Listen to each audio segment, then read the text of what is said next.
How to log in or sign up to MetaMask account. Hello everybody, welcome back to my channel. This is me, Misnet, and today I'll guide you on how you can log in or sign up to MetaMask account. Well, the process itself is actually pretty simple and pretty easy, so let me guide you through.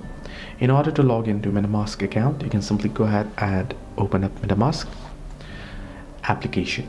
Make sure to get the application on your Play Store or App Store. You can also head into metamask.com on your web browser if you want to do it on web.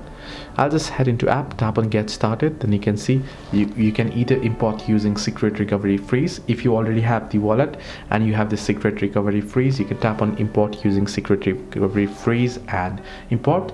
If not, you can simply tap on create a new wallet, and then you can go ahead and make sure tap on I agree, accept the terms and conditions.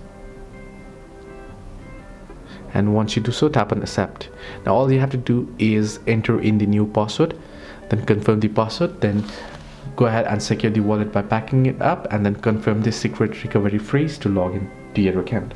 This is how you can easily create MetaMask account or MetaMask wallet. Hope this video helped you. Do like and subscribe, and do not forget to leave a comment down below if you have any further issues.